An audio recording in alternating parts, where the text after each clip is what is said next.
Hello everyone, welcome to Story Vault YouTube channel. Hope you enjoyed today's video about some satisfying petty revenge. Story 1. I'm a 30-year-old tattletale. TLDR. A kid kept kicking my house for months, and I finally caught him and told on him to his mother. So my husband and I kept hearing a bang in the evening at random hours, between about 6 to 10 p.m. It would wake us up sometime, or get our dogs going crazy. We had no idea what it was. I even called out a plumber since we have had some plumbing issues in the past and didn't know what else it could be. Finally, the Ring camera caught something. A young boy, probably between 8 to 11, was running up and kicking our house. Like hard. This bang was so loud I thought it was our trash cans knocking into the house or a bad plumbing issue. But a goddamn kid deciding to do karate kicks and outrun my Ring camera was not what I expected. Okay, so I decided to do a few things.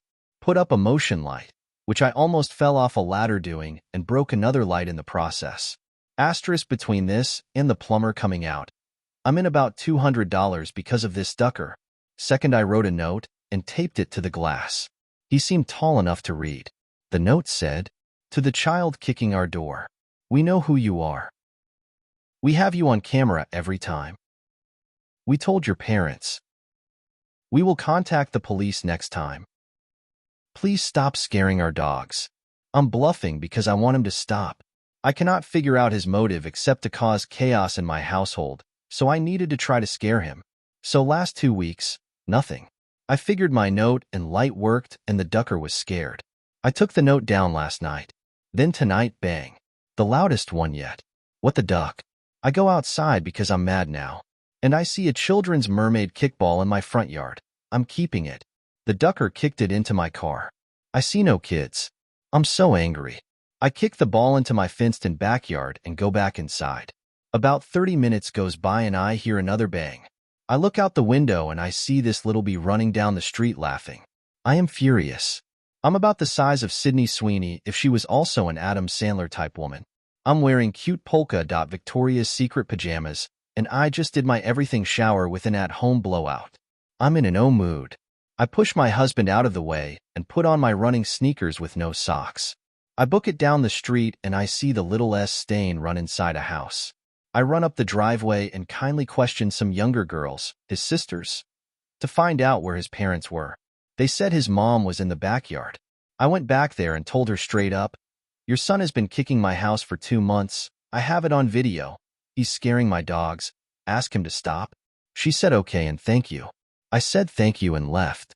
As I walked home, I see my husband running up to me because he didn't know where I went. I told him I handled it. Then, as if on cue, I hear the loud whining of what sounded like a young boy between 8 to 11 finally getting justice served. I've never met this kid in my life. I want to know why. Why did he target us? Did I wrong him?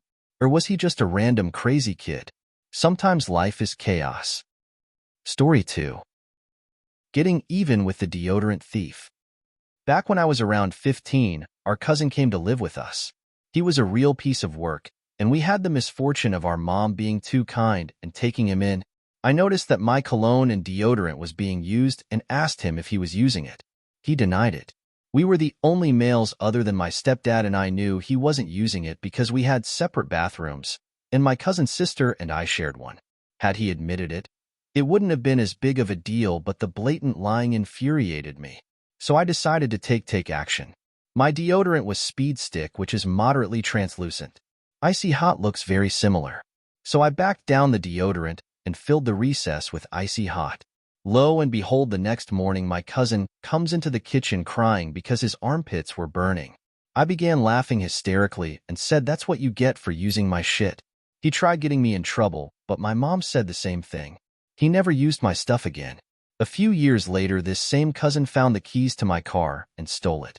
He was caught because when he backed up at Q gas station, he hit one of the posts that protect the pumps and got stuck. He got sent to juvenile detention for that. My car was taken another time too, and we suspect it was him as both times keys were used, but that time it was just abandoned. Had I gotten my hands on him, the revenge would have been a little more nuclear. Story 3. 18 years after being pelted by yogurt, I returned the favor. The day before graduation my junior year, I was in the cafeteria waiting for the bell to ring for the end of lunch. It was common for students to start lining up at the doors waiting for the bell. I usually didn't and would just wait in my seat with my friends. The bell rang and I was about to stand up when I was clobbered on the side of my head with an open Trix yogurt. Everyone was leaving, and there was no indication as to who threw it. My friends helped me clean it off as much as possible, and I stopped at the bathroom to try to wash it out. I got most of it out, but I had to hurry out to the football field for band practice. The band was practicing for the graduation ceremony the next day. So at noon, on the wide-open football field, the rest of the yogurt baked into my hair, and I was scratching dried yogurt out of my hair until I could shower. 15 years later, I'm sitting at the table with my cousins at my aunt's house.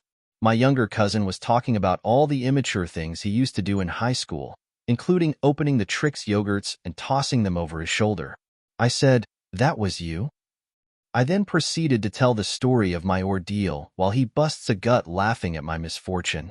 So 15 years after it happened, I found my yogurt pelter, and it was my annoying younger cousin. For the past 3 years, at every get-together, he calls me over to tell the new person the yogurt story. So, I've been planning for the past year to get my revenge by taking a yogurt and smashing it on his head. Tonight, at the seafood boil my family threw, I got my revenge. While he was sitting at the table, cracking open crab legs, I took the yogurt, came up behind him, and enjoyed smashing it all over his head. I rubbed it in, and it went all down the side of his head, into his beard, and onto his shirt. Then I leaned down and told him, "We're even now." TLDR, 18 years ago I was hit with a yogurt at school. Didn't know who it was. 15 years after, I found out it was my cousin. He tortured me with it for 3 years. So I smashed a yogurt on his head to make us even. Story 4. Make construction noise over allowed hours and steal my electricity without asking. Thank you for my new extension cords. So, there's a new house construction on the lot next to mine. Moving in a new development 2 years ago, I knew I'd have construction around me sooner than later. As expected, there's a new house getting built on the lot next to mine. Bit of a bummer for me seeing construction started on my first day of vacation, but what can you do?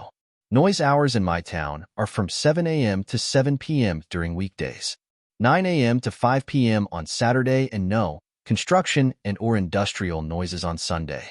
Despite this, they work 5 a.m. to 10 p.m. 7 days a week. The town's doing nothing because the sole inspector is in vacation. Police don't care.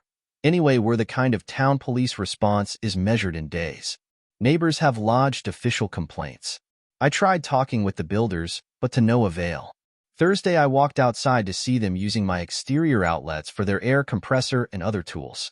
I had a talk with them, and the GC was rude AF, eventually apologized and told me it wouldn't happen again. Yesterday, I came home late in the evening after being out all day to see multiple extensions cords plugged in all my exterior outlets. The builders had already left, but the cords remained. I turned off the breakers. I should have thought about it sooner TBH, and took the extension cords at my parents' place. 5 very nice 100-foot exterior grade 12-gauge cords. Dad kept 2. My brother took 2 home today, and the last one I'm giving it to friends who could use a better one.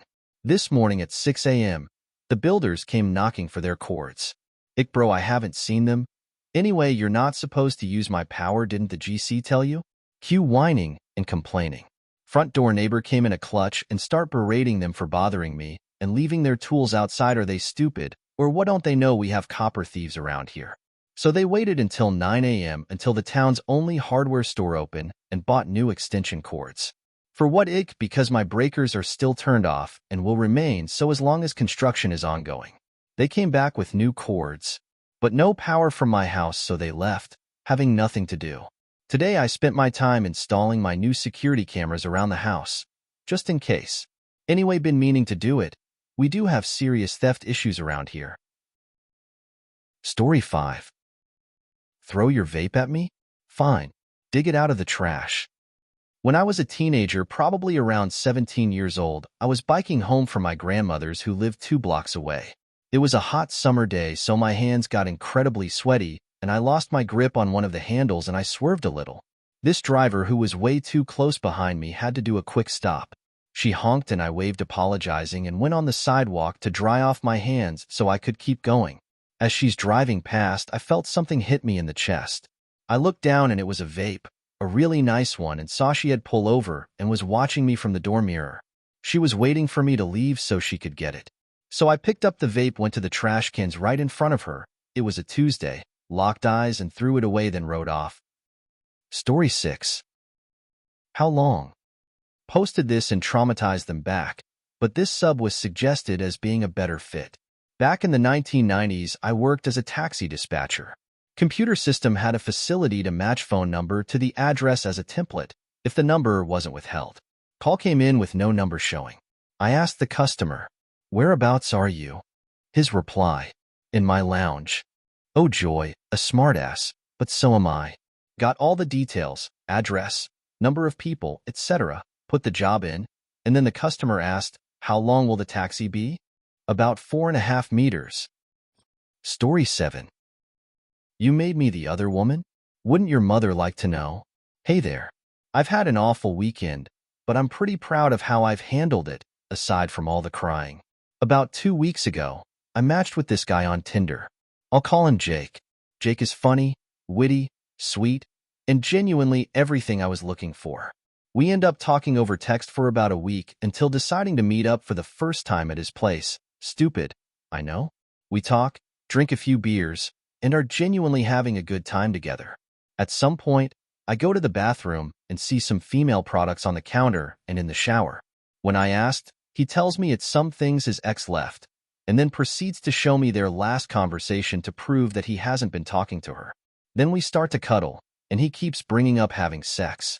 I tell him, like I've told him before, that I really want to see some kind of commitment before jumping into sex. He then tells me that it's not an if we get together situation. It's a when we get together situation. Obviously, my heart soared at hearing this. I told him about how in previous relationships I felt used, and that once I have sex with him, I'm afraid he'll just never talk to me again. Jake reassures me he would never do that to me, and that he's never felt so comfortable talking to someone before. That he's never had it feel so easy and unforced. I told him I felt the same way. He looks at me and says, "I can see us going really far." Stupidly, I believed him, and we had sex. The next morning, I notice a pill bottle on the nightstand that has a girl's name on it, a book, and a couple of socks on the ground. He tells me it's his roommate's, and that he understands why it looks a little odd. I let him explain himself. He says his roommate has a boyfriend, and that they know each other from work and she needed a place to stay and he had an extra room, so it just made sense. I jokingly said, "Well, your mom didn't raise a cheater." If she did, I would tell her. I once again believed everything he said. We slept together again, then I left. Come to find out, him and his roommate were actually living together. He tells me he technically cheated on her, and he already told her everything. I reached out to the girl, ended up calling her and telling her everything. Apparently, Jake told her he slept with me but that I didn't spend the night and meant nothing. Obviously, this was not the case. Then I remembered that little joke I told him about telling his mother, and his girlfriend simply loved that idea. I sent a draft of the text to her to double-check that she was okay with me sending it, and I said, "Hi, Jake's mom. You don't know me, and I'm so sorry to be sending you this message. I haven't been involved with your son, Jake, for long, but I thought he was everything I was looking for. I'll spare the details of our relationship and all that, but it turns out that he was living with someone else that he was romantically involved with, which I didn't know. He then proceeded to lie to both me and girlfriend's name, make us both promises of having futures with him, and I'm sure this is not the man you raised him to be." She has not responded to that message, and honestly I wouldn't either if I was the one with a son like that. To be fair, I had warned him even though I was joking. Obviously, there are more details within this story, but out of respect for his girlfriend and myself, I'll leave those things out. All things considered, I've most certainly learned to trust my gut from now on. Cheers to stupidity and feeling used. Edit. Had a lot questions as to why I told his mom after such a short time. Truly it's because I made that joke, which was low-key a warning, and his GF gave me permission and we both ended up messaging his mother. This boy truly wouldn't give a shit either way, and while it was petty, I was just delivering on an empty threat I had made in passing, as a joke. Story 8. This is my number now. Hopefully this fits here, but I figured it was worth a share. About 2 years ago, I changed my phone number, and since then I've been getting millions of calls for some dude named Omar. I assume this was his number before, and he didn't notify a good amount of people of the change. Some of those people include doctors' offices and his daughter's orthodontist. No matter how many times I tell these doctors I am not Omar, his wife or his daughter, they still call telling me that Omar owes a significant amount for his daughter's braces. Now, I have no idea why the DRS office doesn't ask Omar for his new number when he takes his daughter to get her braces checked, but I'm tired of it. On top of doctors and collections calling for Omar, I also get a lot of calls from his friends and family. I have also told the friends and family this is not Omar's number, but they still call even though I have blocked so many of their numbers. Now I tell them that this is not Omar's number, and if they see Omar, to let him know he needs to pay for his daughter's braces because he owes a lot of money and are getting ready to go after him. I haven't heard from the orthodontist in months. Duck you, Omar. I hope you do better by your daughter. Story 9. The Sweet Sound of Silence. TLDR. My neighbor's dog wouldn't stop barking, so I used a dog whistle to teach it some manners. For the past few months, my neighbor's dog has been barking nonstop. It's a small, yappy thing that seems to have an endless supply of energy and noise. The barking would start early in the morning and continue late into the night, disturbing my peace and quiet. I tried talking to my neighbor about it, but he just shrugged and said, "Dogs bark. What can you do?" I was frustrated, but I didn't want to cause a scene. So, I decided to take matters into my own hands. I bought a dog whistle online. For those who don't know, dog whistles produce a sound that dogs can hear but humans can't. I started blowing the whistle every time the dog started barking. At first, it seemed confused, but after a few days, it started to get the message. Every time it barked, it would hear the whistle and stop. It took about a week, but the barking finally stopped. Now, whenever the dog starts to bark, I just blow the whistle and it quiets down. My neighbor has no idea why his dog suddenly became so well-behaved, and I'm not planning on telling him anytime soon. Sometimes, the sweetest revenge is the sound of silence. So, that's the end of the video. Hit the like button and subscribe. Have a good day and see you in the next video.